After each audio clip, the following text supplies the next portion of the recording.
grant our leaders the capacity to understand all what we need for the betterment of our city. This we ask to Christ our Lord. Amen. Amen. Yes, Councilor Charm. Mr. Chair, I move to dispense the calling of the roll. Resolution to dispense the calling of the roll, duly seconded. The calling of the roll is hereby dispensed with. Thank you.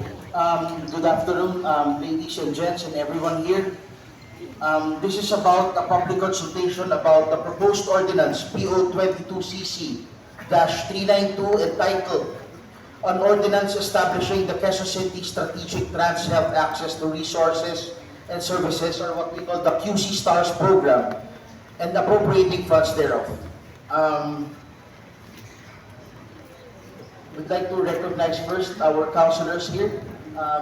We have on the left Councilor Ali Medalla from District 2, our Majority Floor Leader, Councilor Dr. Doray Delermente from District 1, Councilor Chong Ferrer from District 1, and Councilor Eli Wan from District 6.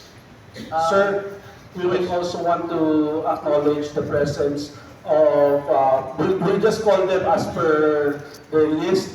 May we request all those from District 1 to please be acknowledged by standing up. Just for the records, meron po ba tayo mga representatives, mga visitors from District 1? Kaway-kaway po dyan. Ayan po, meron po.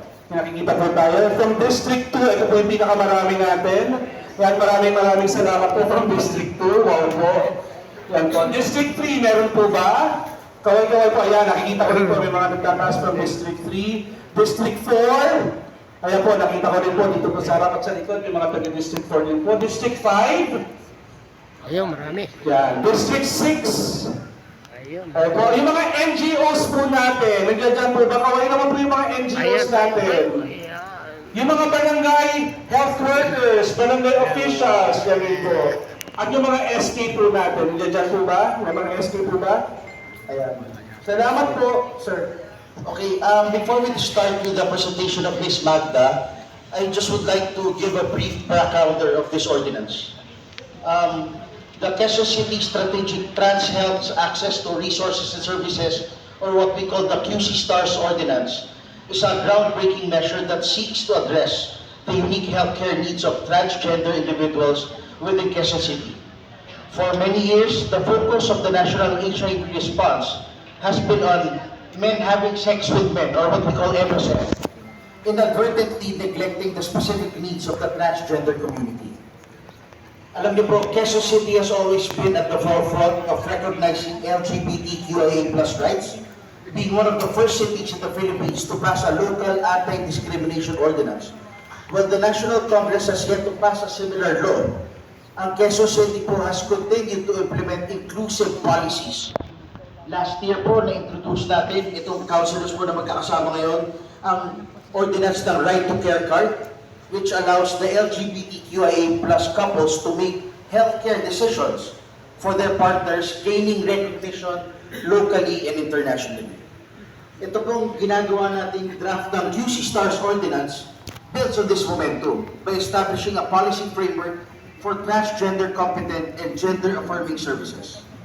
The ordinance is anchored on the principle that all individuals, regardless of gender identity, deserves equal access to quality healthcare here in our city. Magbibigay lang po ng konting data, no? Noong 2023 po, over 2,000 transgender individuals residing in Quezon City availed of the HIV services provided by the TLF Share Trans Health Philippines. However, ito pong 2,000 na to represents just a fraction of the transgender population in the city. Many transgender individuals resort to self-medication for their transitioning needs due to the lack of knowledgeable healthcare providers, posing serious health risks.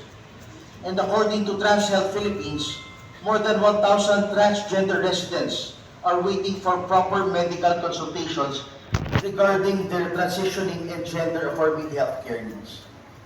Magbabagit na rin po ako ng mga legal basis natin on this ordinance. So number 1, of course, ang Section 11 of Article 13 ng 1987 Philippine Constitution, which mandates the state to prioritize the right to health of